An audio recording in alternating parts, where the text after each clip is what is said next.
వనస్థలిపురంలో RS brothers mega shopping mall Akkineni Naga Chaitanya మరియు Sobhita గార్లచే September 26న ఘన ప్రారంభం. ఇప్పుడు మళ్ళీ చేయడం ఆపేసావా? ఇప్పుడు అవి ఆపేసావా? ఇప్పుడు కొంచెం షోస్ కంటెస్టెంట్, ఎందుకంటే నేను ఫస్ట్ నుంచి యాంకరింగ్ చేయాలనుకుంటే, సో కంటెస్టెంట్ గా చేస్తే కంటెస్టెంట్ కి రావాల్సిన పేరు నాకు వచ్చేసింది. సో ఇంకా అట్లానే అయిపోతుంది కదా, అట్లా కాదు, కొంచెం మారాలి. కంటెస్టెంట్ గా చేస్తే యాంకరింగ్ ఎలా ఇస్తారు, అందుకే ఒక 1 year గ్యాప్ తీసుకున్నాను. బట్ ఎప్పుడు మళ్ళీ వదల్లా, ఎప్పుడు కాల్ చేస్తారు, చేస్తారా ఈ షో ఉంది ఆ షో ఉంది అని. మళ్ళీ ముద్దు పెట్ట చెప్పచ్చు. లైక్ మల్లెమాలని ఎక్కడైనా సరే ఎప్పుడు ఎవరు వదులుకోరు నన్ను. కాల్స్ వస్తూనే ఉంటాయి, సీరియల్స్ గానీ సిరీస్ గానీ మూవీస్ గానీ, ఏవో పేమెంట్స్ కుదరక చేసుకోం గానీ వస్తాయి. Oh super, congratulations first. Thank you. ఇల్లు కొనుక్కున్నందుకు థ్యాంక్ యూ. ఎంత పడింది? థ్యాంక్ యూ, వచ్చి బాగా చూసినందుకు, ప్రో ప్రెజెంట్ వచ్చినందుకు. I know things happen. ఎంత పడింది ఇల్లు? ఎందుకు మజా చెప్ప అందరికి ఎంత పడుతుందో నాకు అంతే పడింది అబ్బా. 3 కోట్లు 4 కోట్లు చెప్పి ఇంకా 10 కోట్లు 10 కోట్లు ఇల్లు కొన్నాను, ఒక 5 కోట్ల స్థలం కొను. బయట అదే చెప్పుకుంటున్నారు. అరే నేను తీసుకుని ఒక కమ్యూనిటీ, చిన్న కమ్యూనిటీలో 10 కోట్లు పెట్టి ఐషు ఇల్లు కొందని బయట మాట్లాడు, ఎట్లా కొంటా నేను? అండ్ 10 కోట్లు ఎక్కడ ఉంటుంది చిన్న కమ్యూనిటీస్ లో? 2 కోట్లు ఉండొచ్చు.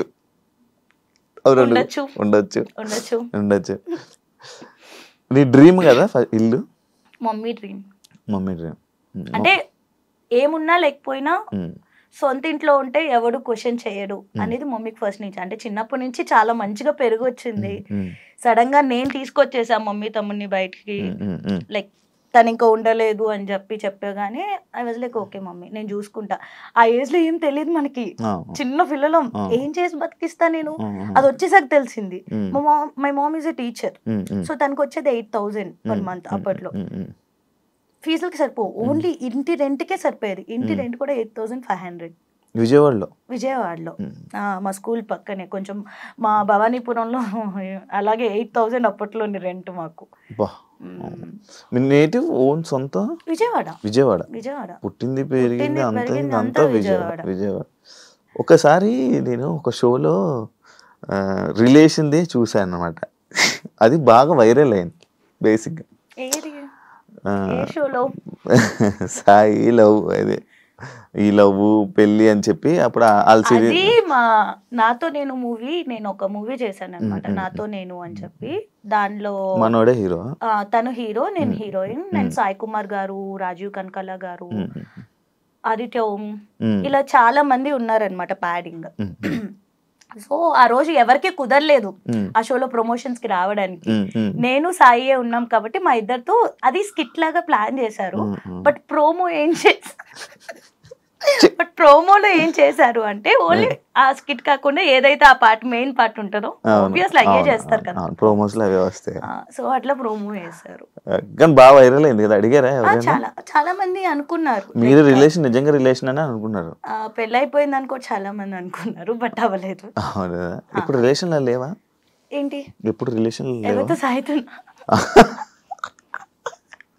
సాయితో కదా, ఎప్పుడు రిలేషన్ లో లేవా అంటున్నాను. ఎప్పుడు లేనా? ఏది రిలేషన్ ఉందా? ఉన్నాను. ఎందుకు బ్రేకప్? మరి అటు సైడ్ నుంచే వద్దనుకుంటే. మరి నీకు నార్మల్ గా లవ్ అంటే నీకు ఒక ఐడియా ఇది ఉంటది కదా, ఇలా ఏం లవ్ చేయాలి ఏం లవ్ చేయకూడదని, అవేమి నీకు తెలీదా? అట్లా తెలిస్తే మనం ఎట్లా ఎందుకుంటాం? ఏం చూసి ఎదుర్కొండేలా కూర్చొని ఏం లవ్ చేయాలంటే ఏం చేస్తావు, ఏం చూస్తావు నార్మల్ గా? ఏం చూస్తావేంటి?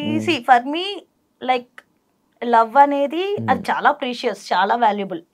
లవ్ అనేది వేస్ట్ ఇట్లా మాట్లాడను, చాలా వాల్యుబుల్. కాకపోతే అంత ప్రీషియస్ థింగ్, అంత వాల్యుబుల్ థింగ్ డిజర్వ్ లేని వాళ్ళు లైఫ్ లోకి వస్తే అది ఉండదు. ఇప్పుడు అదే జరిగింది అంతే. డిజర్వ్ లేని వాళ్ళు వచ్చారనమాట. ఆబ్వియస్లీ అంటే డిజర్వ్ అయి ఉంటే ఉండేవాళ్ళు కదా. ఇప్పుడు ప్రెజెంట్ ఏం రిలేషన్? సింగిల్?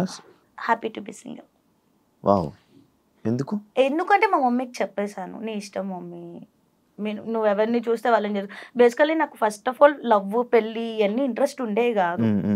సో ఏదో వచ్చింది అలా, దాన్ని లవ్ అంటారు, లవ్ అంటే ఇలా ఉంటది అని ఏదో అనుకుంటాం మనం ఆ ఏజ్ లో గానీ. మీ ఆంటీగా ఫోటో పంపిస్తున్నా ఆంటీకి ఒకటి. ఏంటిది? పెళ్లి సో చూస్తున్నారా? మమ్మీకి లైక్ మా రిలేటివ్స్ లోనే చాలా మంది ఉండే అన్నమాట. సో చాలా మంది అంటే అంతమంది కూడా లేదులే, కొంతమంది. సో వాళ్ళు అడగడము అట్లా ఉండే. కానీ ఏమో మమ్మీ ఇష్టం అని చెప్పాను, బట్ నాట్ నా. ఇప్పుడు కొంచెం ఇల్లు మొత్తం క్లియర్ చేసుకోవాలి మెయిన్. అది మా మమ్మీకి రీజన్ కూడా అదే చెప్తున్నా, మమ్మీ ఫస్ట్ ఇల్లు క్లియర్ అయ్యాలి, తర్వాత పెళ్లి. ఇప్పుడు ఏమీ అంత తొందర ఏం లేదు అని చెప్పి. ఇప్పుడైతే not at all interested in marriage. అప్పుడే పెళ్లి చేసుకో. పెళ్లి చేసుకున్నప్పుడు చెప్పు. మామూలుగా అప్పుడు ఇంటర్వ్యూ చేస్తాం మళ్ళీ. ఇండస్ట్రీలో ఇప్పుడైనా ఎలాంటివైనా ఫేస్ చేసావా? కమిట్మెంట్ లాంటివి అలాంటివి ఏమన్నా నీకు ఇబ్బందులు ఎదురయ్యా? అంటే ఫేస్ చేశానా అంటే డైరెక్ట్గా ఎప్పుడు ఫేస్ చేయలే.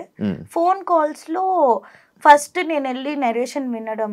సో డైరెక్టర్ ఎదురుగుండా ఉన్నప్పుడు, ప్రొడ్యూసర్ ఎదురుగున్నప్పుడు నెరేషన్ వినేదాన్ని. ఇంటికి వచ్చాక కాల్స్ వచ్చాయి అనమాట. అగ్రిమెంట్ కి ముందు కరెక్ట్గా రేపు అగ్రిమెంట్ అన్నప్పుడు ఈ రోజు నైట్ నాకు కాల్ వచ్చేది.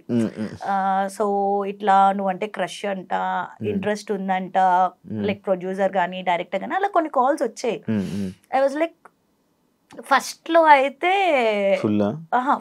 అయితే డైరెక్ట్ గా ఒకసారి అడిగే ఎవరో డైరెక్ట్ ఇలా కూర్చుని మాట్లాడను. కమిట్మెంట్ అనగానే ఐ వాజ్ లైక్ నేను చాలా కమిట్మెంటల్ ఉంటాను, చాలా హార్డ్ వర్క్ చేస్తాను దానికోసం ఇట్లా చెప్పేసి. నాకు తెలియదు కమిట్మెంట్ అంటే అది ఆ వర్డ్స్ అవి మనకు తెలియదు. మనం ఏంటి, మనం కాలేజీలో చదువుకుని వచ్చాం కదా. కమిట్మెంట్ ఇవన్నీ అంటే మనం చాలా కమిట్మెంట్ గా ఉంటాం. హార్డ్ వర్క్ చేస్తారా అని అడుగుతున్నారేమో. ఉంటాము అంటే ఇలా ఉంటది అలా ఉంటది అని తర్వాత చెప్తే ఏం కమిట్మెంట్ గురించి మాట్లాడుతున్నారు అని చెప్పి అడిగాను. లేదు దీన్ని కమిట్మెంట్ అంటారు అంటే అక్కడే ఒక డైరెక్టర్ని కొట్టి మరి నేను బయటకు వచ్చాను. ఆ డైరెక్టర్ పేరు అడగద్దు, నేను చెప్పను. పెద్ద కాదు. ఇప్పుడు నువ్వు సినిమాలకి ఛాన్సులు రావాలంటే ఎవరైనా వెళ్ళి డైరెక్టర్ని ఆఫర్లు అడుగుతావా? అడగను. అడగకపోతే ఆఫర్స్ రావు కదా ఇండస్ట్రీ. ఎలా చెప్తావు నువ్వు? సినిమాలన్నీ మనకు ఎలా కాల్స్ వచ్చాయి? నేను అడగలేదు. ఆఫర్స్ వస్తాయి అంటే ర్యాండమ్ గా చూస్తారు కదా.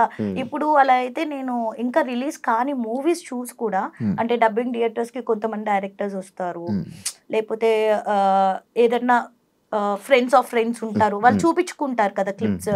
అరే ఈ అమ్మాయి బాగుంది అని నాకు ఆఫర్స్ వచ్చినాయి కూడా ఉన్నాయి.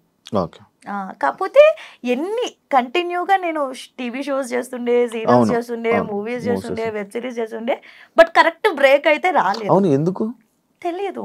నువ్వు స్టోరీ వినవా? నార్మల్ గా వింటాను. మరి ఇప్పుడు స్టోరీ చెప్తాను, నీకు నచ్చుతుంది, నువ్వు ఓకే చెప్తావు. స్టోరీ చెప్పడం బాగా చెప్తారు, బట్ తీసాక ఎలా ఉంటది అక్కడ 24 క్రాఫ్ట్స్ ఉంటాయి. డిఓపి సరిగ్గా తీయకపోయి ఉండొచ్చు, లేకపోతే డైరెక్టర్ సరిగ్గా కన్వే చేయకపోయి ఉండొచ్చు, లేకపోతే నన్ను సరిగ్గా చూపించకపోయి ఉండొచ్చు. సో అట్లా ఉంటది. మంచిగా యూజ్ చేసుకోలేదు ఏ డైరెక్టర్ అంటే సినిమా పరంగా.